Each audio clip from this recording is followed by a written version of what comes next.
This video is about Chris and fashion.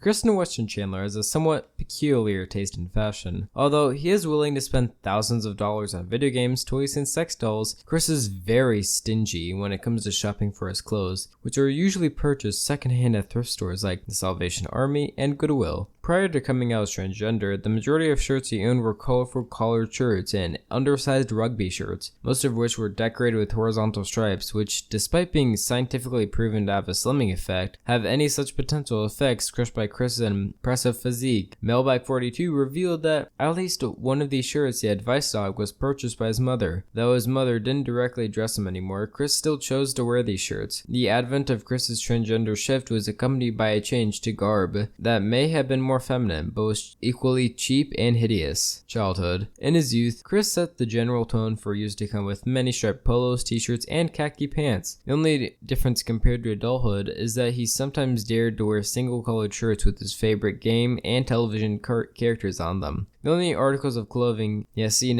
in until the summer of 2010 that didn't follow the long-sleeved colorful clown suit theme were the yellow Pokemon t-shirt that he owned since he was 19 and a Sonic Heroes t-shirt he wore throughout 2004. They did not look particularly good on him. This trademark clothing. This is the most original, most iconic look of Chris, the standard until mid-2011. It is a look immortalized in his most comic book self-insertion. His outfit usually consisted of his favorite shirt, a Ralph Lauren rugby stripe, a suede polo which was so tight that it accentuated his voluptuous masculine bosom. This is the shirt that Chris almost invariably drew himself wearing in the comics. Jules came to call it the clown shirt, or the classic. It was thought destroyed in the 2014 fire that gutted the Chandler house, but later resurfaced for sale in 2017 when Chris listed it for a minimum price of $12,000 due to the financial crisis. He had found it in a bag of damp, moldy clothes, wet from the water the firefighters had used to extinguish the flames when his house burned 3 years prior. He washed it and then wore it for the first time in years when he uploaded a live stream game C-Log 04/19/2017. The shirt was thrown up by Barb in mid-2018. Since then, Chris has worn similar looking shirt with orange stripes instead of red.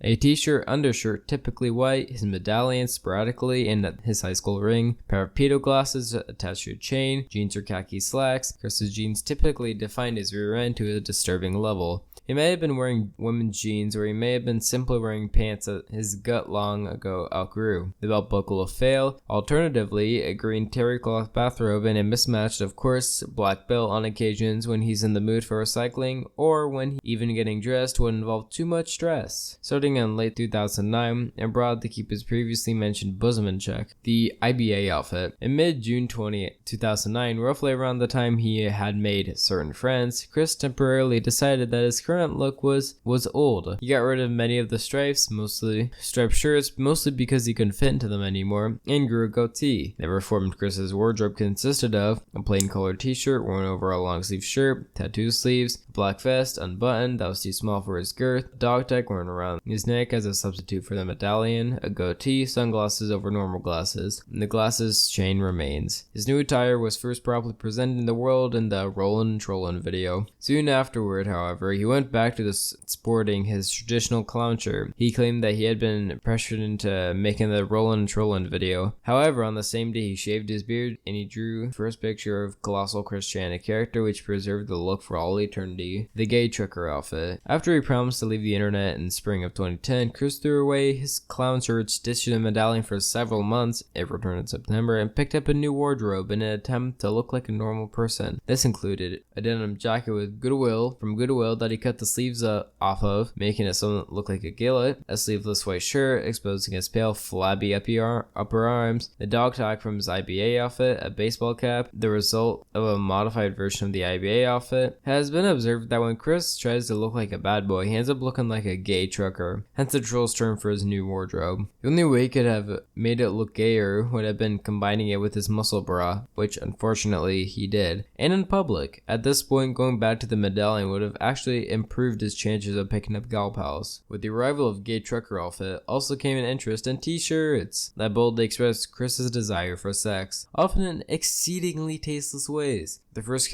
clear look at one of these shirts was and a profoundly disturbing video leaked in late April 2010, which featured Chris wearing a parody shirt that changed the Mountain Dew logo so it read "Mountain Dew Me." Haha, Chris, that's so funny. Fans hope that since this was a private video for a potential sweetheart, Chris didn't intend to dress like that outside his bedroom. Alas, Chris destroyed any hope of that being the case on the 18th of June 2010 when he wore that shirt that said "Enjoy Vagina" to Fridays After 5, a public, family-oriented concert. He topped this by pulling that shirt over his head and standing around in his muscle bra, on which he had written "Want Women." The common belief was that these funny, sexually themed shirts were the next evolution of his attraction science, a way for him to inform potential mates that he is available without ever having to talk to people, nor spend any effort in making a sign. In late August 2010, Chris returned to the internet with a series of videos in which he sported simple, loose-fitting t-shirts. The effect was interesting, bringing him closer to normality than he'd been in years. He was still a pale, sweaty, balding, fat, pathetic, weak man-child, but in Ruckersville, that put him reasonably close to the mainstream. A number of Chris's t-shirts appeared to have been for a decade or more. A Manchester High shirt, a souvenir shirt from the Bergfest event 2000, and a Pokemon trainer shirt from the Books Million, where Chris played card games between 1998 and 2000. Either he's willing to keep shirts that have some personal significance around for a very long time, or his pack rat tendencies prevent him from throwing any of them away. Transgender fashion sense. In April 2011, a series of leaked pictures showed Chris dressed in women's clothing in public. The outfit consisted of bright green nail polish, earrings, a purple glass stud, and a blue ring. Note that piercing of the right ear is traditionally code for homosexuality. Guess which one Chris pierced twice? Woman's sandals, blue eyeshadow, jeans, blue string top, black thong, a silver ring. Note that the silver rings have been used to symbolize a pledge of abstinence until marriage. A red and blue sweater vest, tank top with a red shirt underneath it, red lipstick, a new pair of glasses, and a new headband as seen in the Facebook pictures. While not seen in the leaked images, Chris Post and Tomboys and Tomgirls of Virginia revealed he also donned skirts and panties as part of his new look. In September 2011, he was also photographed carrying a purse. Chris was very happy with his new fashion choice, but friction with his parents made it difficult for him to wear makeup and women's clothing overtly. Sometimes he had to change after leaving the house or before returning, but he could always wear bra and panties. Late fashion. Chris continued to wear female clothing, albeit with some refinements, over the course of the next couple of years. Although he has long since dispensed with clownish polo shirts and jeans, many characteristics of his Tumblr wardrobe are remarkably consistent with the way he dressed when he still wore men's clothing, especially in terms of color coordination and clothing size. He also remains committed to buying all his clothes from thrift stores, giving him the appearance of a dumpy bag lady. He summarized his style in a November 2014 as colored leggings, denim skirts, mini to knee length, bold colored shirts, and blouses. Some of the most frequent themes in his feminine fashion choices are clashing violently opposed colors, particularly red with blue or green, clothing far too small with him, dresser skirts with very high hems, leggings to help with tucking, sports bras, big floppy church lady hats, eye makeup,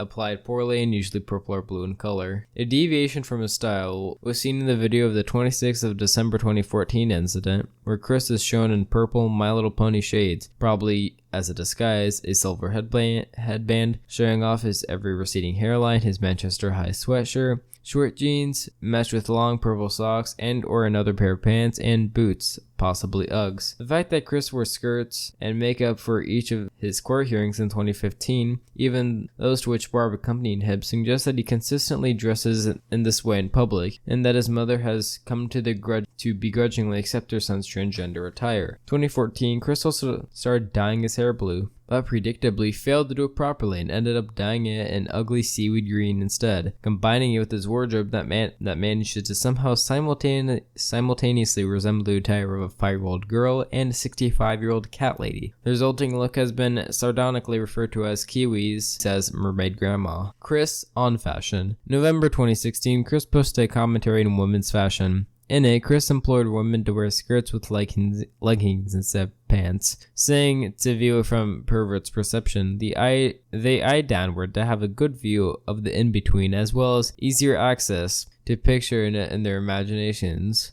From there, with the dress or skirt concealing the area, it is actually more difficult for the perv and thus more difficult to picture and imagine what is or isn't in that groin area. He also requested men to consider wearing kilts, stressing to wear pants underneath, saying nobody's impressed with that bulge. Moreover, it it is absolutely offensive, which indicates that Chris has shifted from obsessing over men's chests to obsessing over their crotches. Several photographs of Chris taken in early 2019 showing him wearing an orange, white, and blue striped shirt, including an eyewitness photo of him at the Target store. Theory of fashion. The clothes that Christian chooses seem almost like a costume for him, especially his infamous striped shirt. Given that he is autistic, observers speculate that he may have difficulty with identifying things visually, including himself. On issue number 7, he alluded to having to take time to study his appearance in a mirror, possibly wearing the shirt in question. Chris seems to regard clothing and color as an integral part of people's identities. During the events of the Liquid saga, Chris took a special interest in Liquid's choice of a brown striped shirt, referring to Liquid as a brown striped imposter, and fixating on Liquid's shirt as a symbol of his inauthenticity, despite the fact that Chris owns several brown shirts himself. Chris also believes that police officers wearing brown or beige uniforms weren't authentic, that true police officers only wear blue. He referred to the man he pepper sprayed as a yellow shirt foe. Let's not forget that the macing was inspired by the saga changing Sonic's arms from tan to blue. Like many of his lifestyle changes, which occurred during the Tom Girl saga, Chris's unceremonious abandonment of his classic shirts came as a surprise to trolls, who had spent years speculating on Chris's clothing as a symbol of his identity, and his usual resistance to change as a symptom of his autism. However, even in retrospect, Chris seems to hold the clothes he used to wear in very high regard as a symbol of his identity and legacy, as shown when he listed the classic on eBay for a whopping $12,000, writing it after the end of the auction. Chris felt that the need to commemorate the occasion with some words. Not only is the statement, the shirts auction has ended high, but I'm still awaiting payment from the mother of one of my fans who, unless remains anonymous, will have her name go down in history for not only restoring a very iconic artifact, but also improves this artist's family's life. After the restoration and disinfection of the shirt, a most grateful son would be proud of her for having gone down in history for restoring the fire survivor iconic shirt of Sonichu and Residue creator. Thank you, Mrs. Chris. Not only is this statement completely egotistical, even by quick standards, it also betrays the fact that Chris continues to treat a shirt that he let rot in a bag for 2 years with an undue amount of gravitas. Seems that Chris views the clothing he has worn over the course of his life much more like various names he has had, as an important symbol of his identity, as it has twisted and changed. Because autistics are known to place extreme importance on inanimate objects, this can be seen as standard autistic behavior.